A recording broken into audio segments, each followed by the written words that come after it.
Oh, Deconverted Man here. So, this will be a thing that I'll be doing a whole video series on at some point. It's by Caleb Cumberland, who you might know as Dry Apologist, and then changed his name to Apologetic Showdown. Honestly, I like Dry better, but whatever. I'm going to be focusing on the 13th premise. He has way too many premises in his argument, which I told him in an email quite some time ago. But, what do I know? I'm just an amateur logician. So, like I said, I'll be covering this whole thing at some point. But I wanted to talk about this particular premise because it just tickled my brain a bit. I'll read it to you. I'll show you on screen so you know I'm not making it up. There's no page numbers. I just realized. Oh, okay. Well, whatever. So premise 13, if something is foundationally unlimited, then it must be unlimited in presence, power, intelligence, love, justice, and mercy, among other things. So there we go. So, foundationally unlimited, I believe he defines some of these things. Let's see. Foundationally unlimited is something which is unlimited in its properties at the most fundamental level of its existence. Okay, well, why would it be all these things? That's a question to ask. But these things are essentially things that the theist attributes to God. So essentially, this is the premise that's trying to bring God into the argument. Among other things, well, yeah, wouldn't it also be unlimited in evil or hate? Wouldn't it be unlimited in rage? Why would it be constrained to these emotions or what have you that seem positive? Also, of course, justice and mercy. If you're unlimited in these things, you're paradox. You can't exist because those two things are not compatible. At least how we understand the word justice and the word mercy. If you have unlimited justice, then you cannot have unlimited mercy. If you have unlimited mercy, you cannot have unlimited justice, unless you mean something else by those words. Because mercy would be a withholding of justice, and so. But what about wouldn't it also be unlimited in stupidity as well as intelligence? Wouldn't it be unlimited in evil or in other things? Why wouldn't jealousy and so on? Why would it be only the positive attributes that are the focus, the feature, if you will, rather than the negative ones? And this is common of apologists to claim that God is all these things. That love is something that is a quality that something can have. The only thing that can have that is something that has a brain that we know about. Yeah. I just gotta share that. Yeah. Maybe. But at any rate, so how can these things be properties of a thing unless the thing has a mind? And if it has a mind, then it has a brain. Now, of course, this is saying that essentially that these things are just something that this thing has somehow. So anyways, let me read the defense of this, because he gives a preemptive defense, trying to trying to answer maybe rebuttals to this. Defense, presence, power, intelligence, love, justice, and mercy are examples of properties that conceivably exist at the foundational level of existence. No, they don't. They only can exist with a mind, as far as we know. Or these things, presence, what is that? I mean, that's, okay, so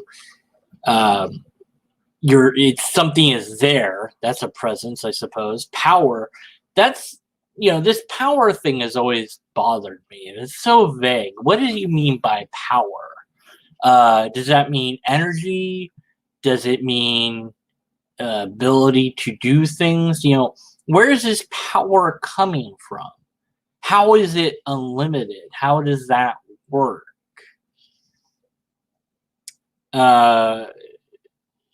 Anyways, yet a necessary and concrete thing cannot be limited in properties that could exist at its foundational level of existence, since this would make it contingent. So,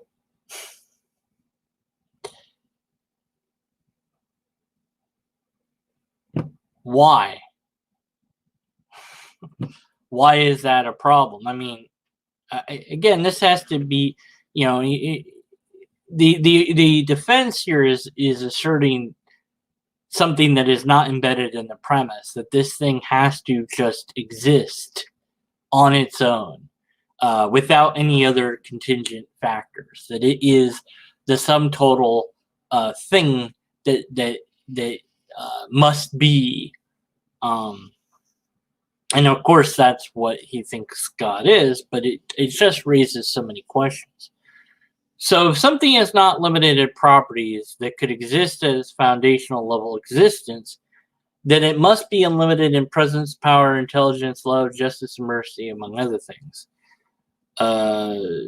If it's not limited in properties, it would have every property that is possible, logically speaking, to have. Perhaps it would have properties that are illogical, for all we know. But again, that would also include negative properties, wouldn't it?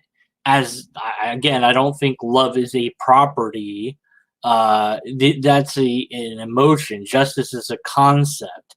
Mercy is a concept. Power is, well, it's another concept. But again, I guess you mean ability to do things.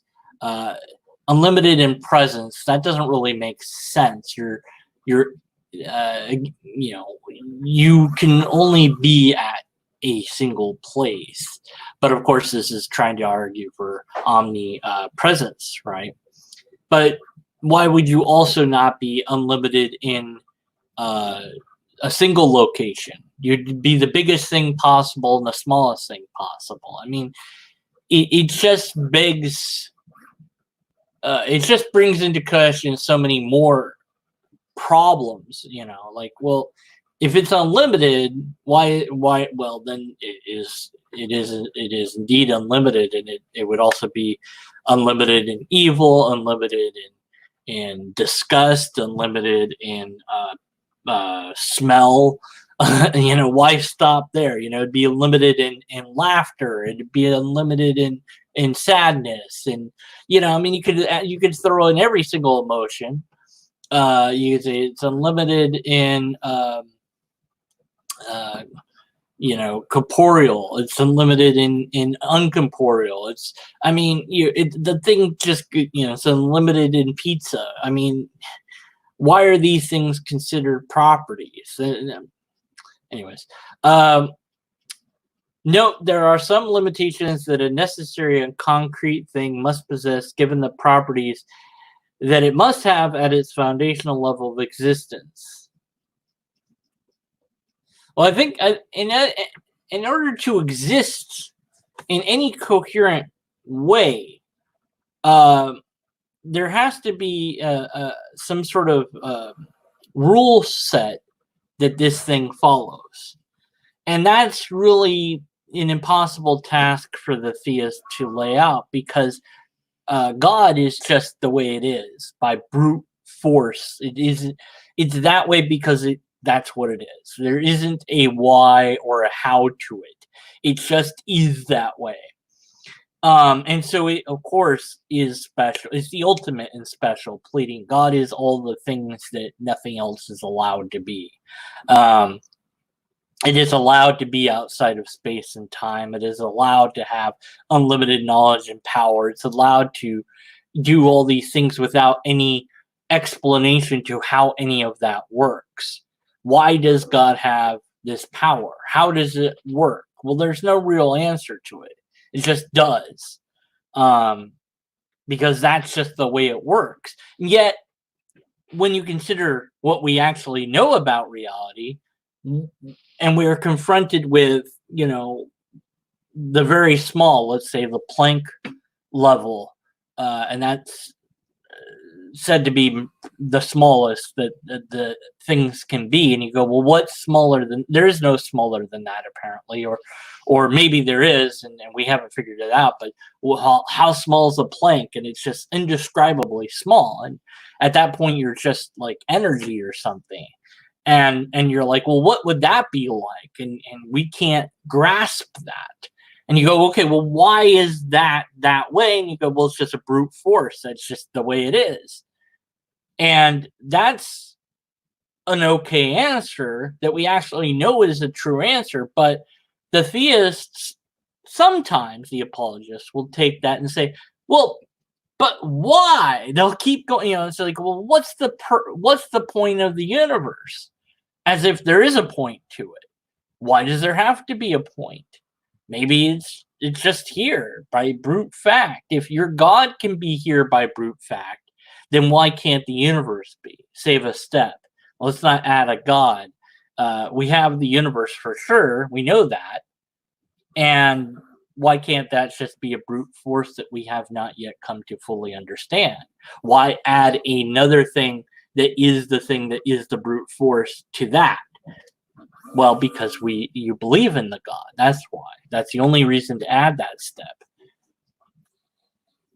A necessary concrete thing could not have spatial features or colors, because spatial features and colors would require the necessary thing to already be limited in the feature of presence, which is clearly a feature that would have to exist at the foundational level of something's existence. What? If you say so. Okay, well, wouldn't this thing be unlimited in colors? But color only exists if there's light refracting off of something. Why wouldn't it be unlimited in spatial features? Wouldn't it be unlimited in the concrete as well as the non-concrete? And it goes on. But essentially it is an assertion about what God is that I don't think goes far enough, because it would all, if it's going to be everything, then it would be everything, including the things that you don't want it to be. It would be evil as well as good. And in fact, you could even use some of the Bible to support that. God makes evil and good. That's in the Bible somewhere. I don't remember where, and I don't care enough to look it up. But it's there. So you could say, well, yeah, of course God is unlimitedly evil. Because, why not? It's unlimitedly good. Well, but those are contradictory. That's okay. God is unlimitedly contradictory and immune from paradox. Why not? Why does God have to follow even the rules of logic? If it's going to be unlimited, it might as well be truly unlimited, to the point where it can break every rule because it doesn't have any rules that it has to follow. And you say, well, but then that makes it an incoherent God. Well, yeah, maybe that's because it is incoherent. Whether it's something, if it's constrained by logic, then it isn't unlimited, because it's limited by being constrained by logic, by being constrained by some rule set that exists, this rule set that supersedes itself. So it's not unlimited. Well, it's unlimited in the ways that something can be unlimited. But that's a limitation too then. So it kind of harkens for me back to my blog posts I have on the no rules game, which I'll include in the description. Let me see if I can pull it up here real fast.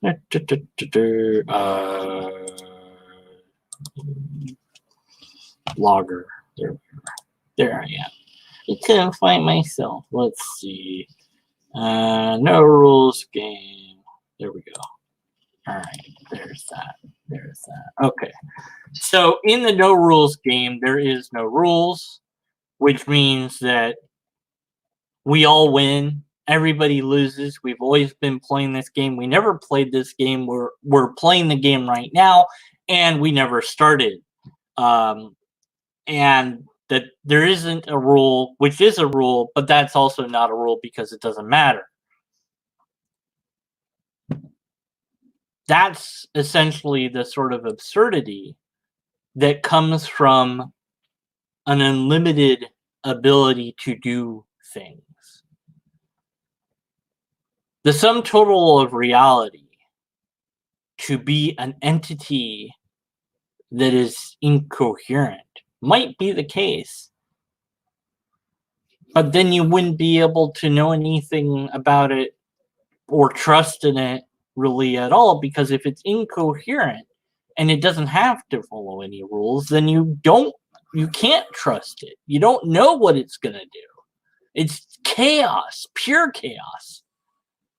But the way that we know, the things that we know about reality, the things that we really know for sure, that we can actually demonstrate, we don't have to make complicated, convoluted arguments that are structured completely incoherently and have 17 premises. I'll get to it when I get to the whole thing, whenever that I get around to it. We don't have to use these long words. Reality is complicated. It's already complicated enough. And you look at something like the dang thing that's going on, the pandemic that's going on, and you go, well, how does God fit into that equation? And you've got people saying that, well, if you believe, then you won't be touched by it. You've got people, some church I saw on that had set up a thing of fire to drive your car through. Yeah, drive your car through fire. What could possibly go wrong? And people are just, let's go to church anyways. Ignore the rules, And this is, that is dumb. But when you have a belief in something that you have to make these huge, convoluted arguments for that are not, there's no data here to support any of this. These are just assertions. That's the problem. Huge, complicated arguments are not the problem. The problem is not having anything that these things are based on. Concrete, real things have ways to show that they are either empirical evidence or some sort of repeatable test, some sort of framework, some sort of mathematical, logical framework that can be shown to be. Yet, for this abstract idea, the only thing that we ever get is assertions about what it is or what it can't be. It can't be contingent. Has to be non-contingent. It can't be corporeal. It has to be non-corporeal. It can't be limited to time and space. Why not? It's limited by logic, apparently. Well, that's just its nature. Well, then it's limited by its nature.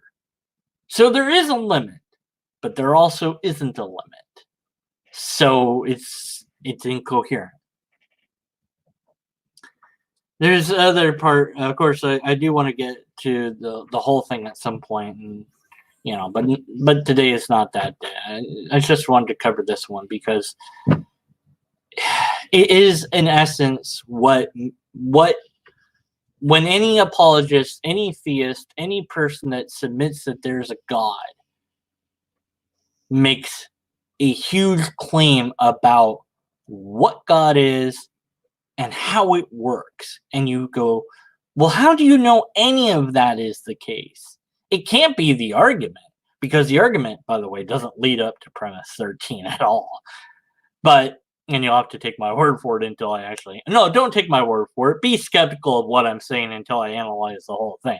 But also, yeah, it doesn't. Spoiler.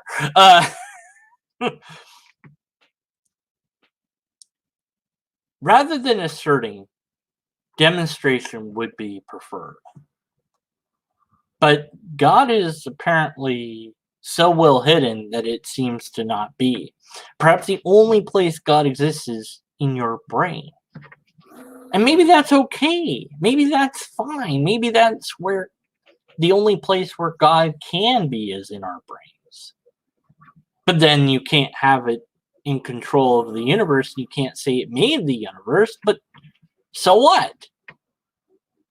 Maybe we are the God in the sense that we are constrained by our nature. We can certainly create things and we can certainly destroy them. And we're unlimited, at least in the scope of our natures, we're unlimited. So we're basically like God.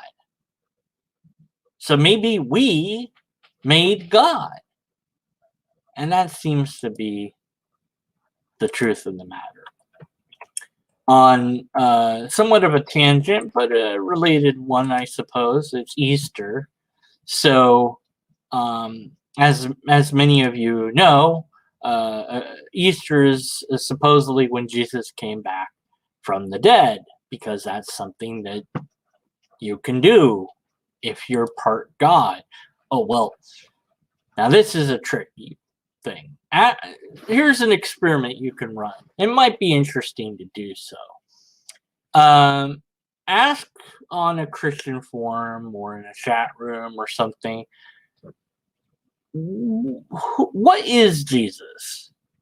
Is he a human or is he God? Or is he both? How does that work? And just see what kind of responses you get, because I've heard that Jesus is all God and all man. So you're 100% God and 100% man. That's 200%. How does that work? And if you ask them this question, there is no answer. They will give you all sorts of crazy answers. And that's the other interesting thing. Is it? Well, I don't know. It might be true of other religions, but you will get different answers for, say, salvation. How are you saved? Ask a Christian that. Ask one Christian that. Record their answer, and ask a different Christian the same thing. And you could do kind of an informal survey, and you'll see a wide variety of answers. And maybe there's certain things that you'll find some similarity therein, but the fact that there are different answers to that question already shows a flaw in this perfect system. It's unlimited in perfection, well, then unlimited in imperfection as well. And maybe that's why it's so flawed, because this idea is just that. I've been having an email conversation back and forth with a theist that wants to make a YouTube channel and wants to say that God is not something that science can show exists, and that it's wrong to expect scientific evidence for God. And I said, well, how do you know that? And I've been asking him how he knows what God is or isn't. And to my non-surprise, he hasn't answered it. Let's see.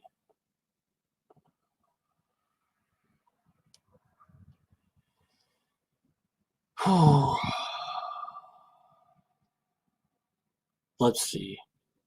I'm gonna read some of this email here. So his statement was that we shouldn't expect to find scientific evidence for God. And I asked, how do you know that we'll never find such evidence? And he says it is a complicated question that involves epistemology and metaphysics, among other philosophical elements. One of the reasons is science basically models things. The more you have to distort the model, the less accurate it is. God is the most complex being in universe, so even if we had principal model God, if our intellectual capacity rival gods, it would be impossible to model it, him, her, it in a way that would be understandable to humans. How does he know any of this? However, I do not believe that it is possible, even in principle, since I believe to be able to have scientific evidence of God, we would be able to measure the reality as itself, or to put it a different way, metaphysical level reality. Most philosophers of science believe this is impossible. The disagreement is mostly we can have an understanding of this level, or we have any understanding at all. So the answer to the question of how do you know that you'll never find evidence for God in the scientific sense is that God is beyond our ability to understand. But how does he know that? Since if it is beyond the ability to understand, how do you not know that it is something that you could in fact find scientific evidence for, or isn't rather something you could? Because if you don't understand it, then you don't know if it is or isn't. I mean, it's just incoherent. I asked him, and he said the best that we could do is philosophical evidence. I said, "What's that?" And he said, "Conceptual evidence is actually what he meant to say."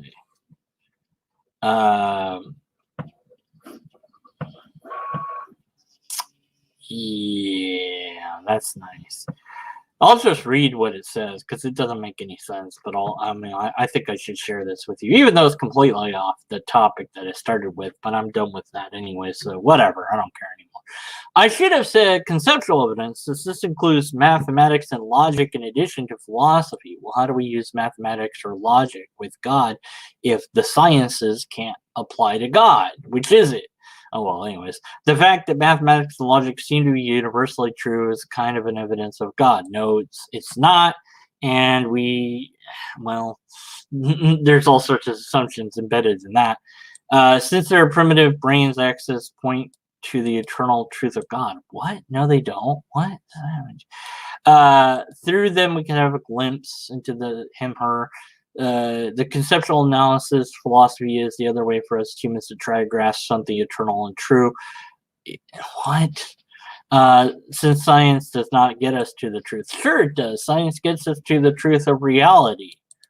And so you're not answering the question of how this functions. You're saying that we can't use science, so we have to use something that we don't know that works in order to get to something that we want to be true. Yeah, that sounds about right. By using philosophical conceptual analysis, we can have some evidence, in quotes, of God, but it's not going to be evidence in scientific sense. It's also extremely hard to try to grasp something like God with our limited capacity. But why? How do you know that about God? How do you know that it's hard to conceive? This is just assertions and assertion upon assertion. Yeah, conceptual evidence. What the hell is that? Your guess is as good as mine. I should copy this and show the screen so I don't have to. That way I don't show his email address, but I show the thing that I'm reading from. That makes sense to me. Let me do that right quick. WordPad. That works. Okay.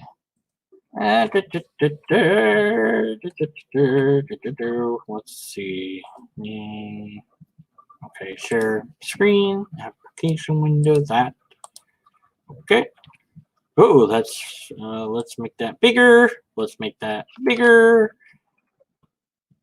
Make it a little bit bigger. Yeah, a little bit bigger. I think everyone read that? Probably. I don't know. Let's see. Where was I? Oh, here's my question. Here's his answer. Now, by the way, just a note, he has told me his native language is not English. So remember, I can't say a lot of words right, nor can I spell a lot of words right. So let's not go too harshly on how he says things. That's not to say that we won't go harshly on it. It's just not too harshly. Because if you're going to make fun of him, then you'll have to make fun of me. And I don't want you to do that. So, yeah. So it's okay that, I mean, anyways. So mathematics, logic. Let's see. So the conceptual analysis is what is that? I don't know. Science doesn't get to us to the truth. Sure, it does. It's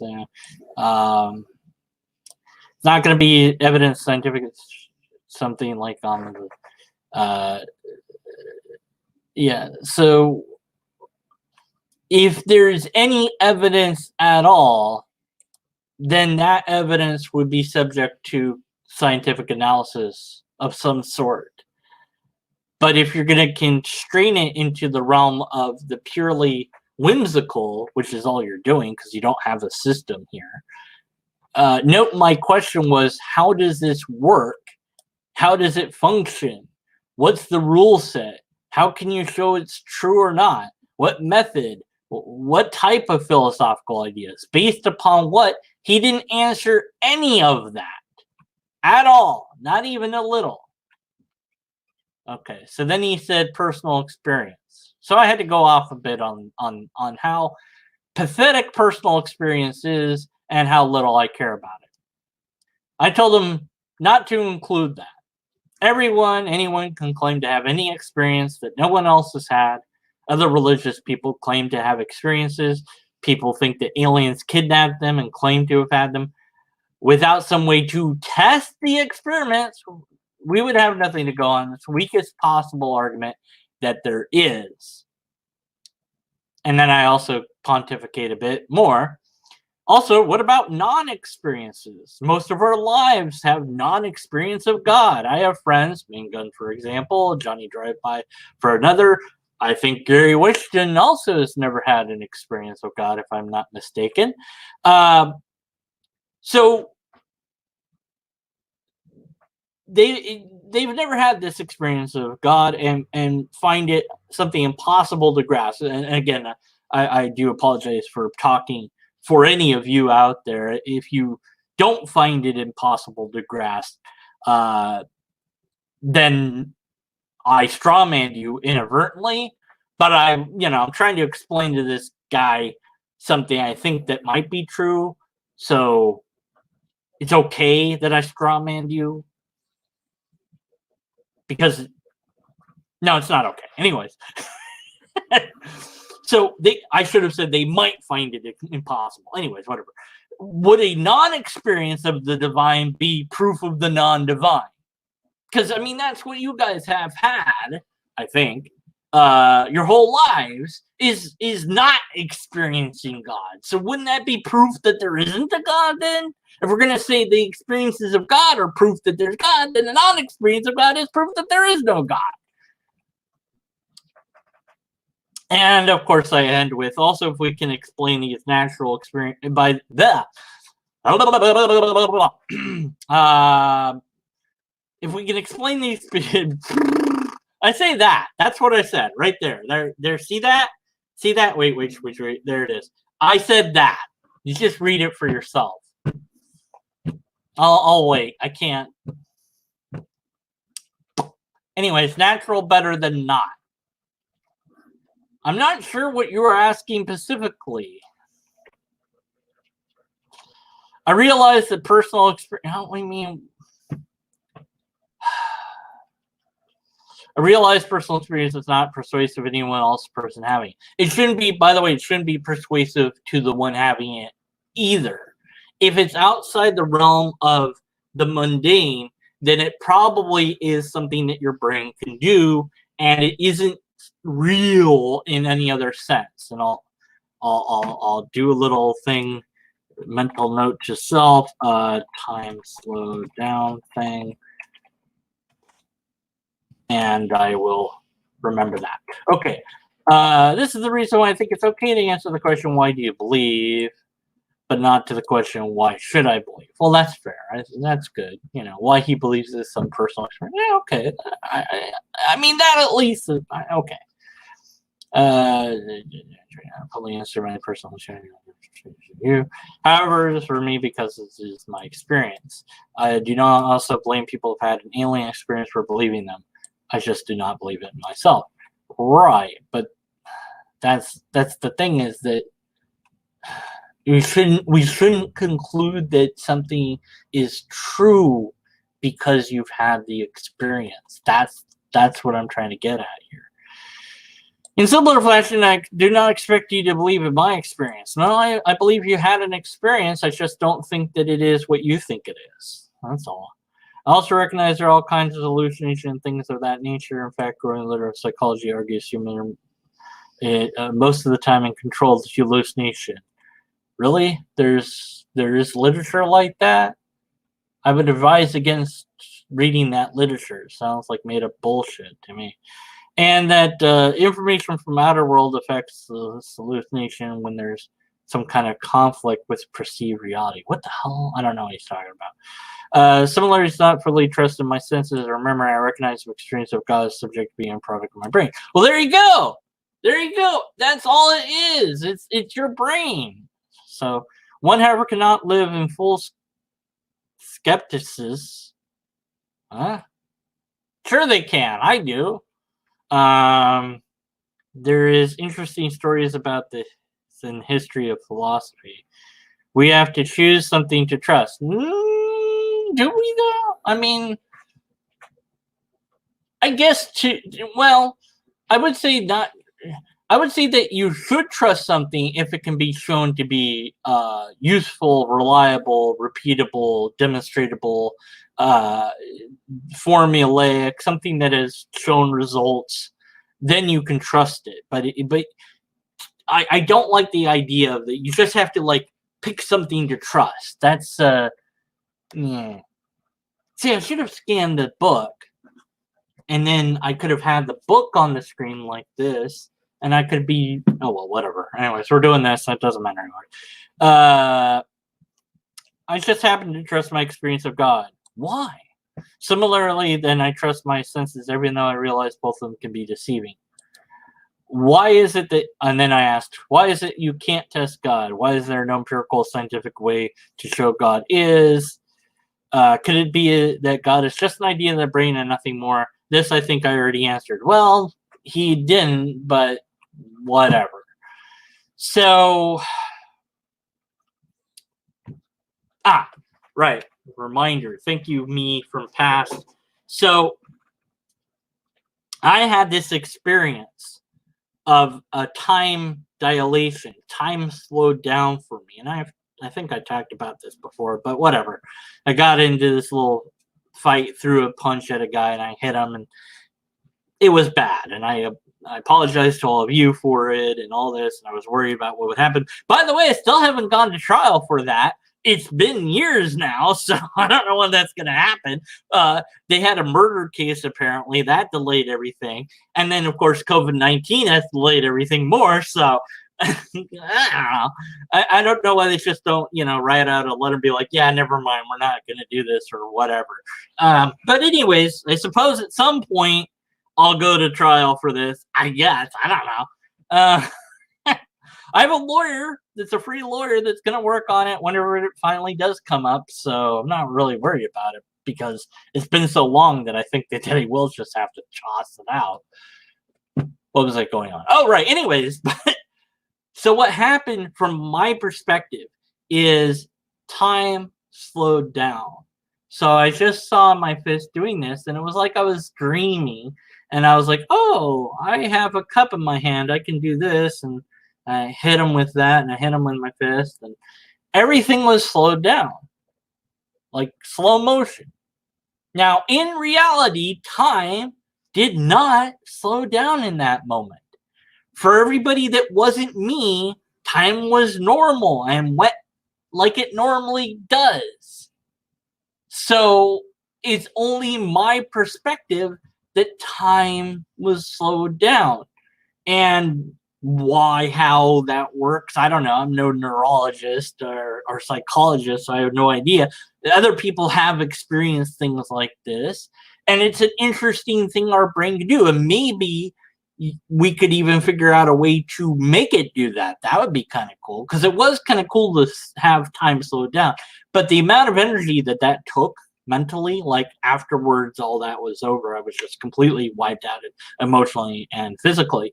So I'd rather, if I could do it, I'd want to do it in a way that didn't wipe me out. But it'd be kind of cool to be like, throw a thing in the air and watch it fall in slow motion, even though it's not really doing that in reality. Like, it's just make my brain do.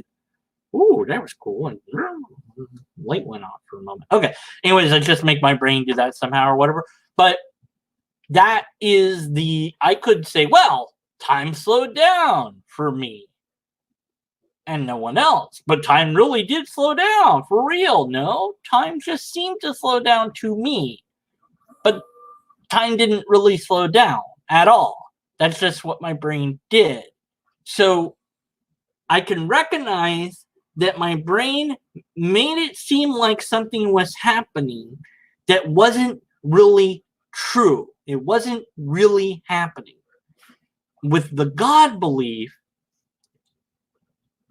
it is really hard to recognize that the God belief is the same sort of thing where you think it's real, you think it's true, but it isn't. It's only true to you. Anyways, so that's my example. So I covered a little bit of this book. I'll be doing more of it at some point. I covered an email with the guy. And that's it. That's all I got. If you haven't seen it yet, this thing drove me insane. And I blame Main Gun for all of it.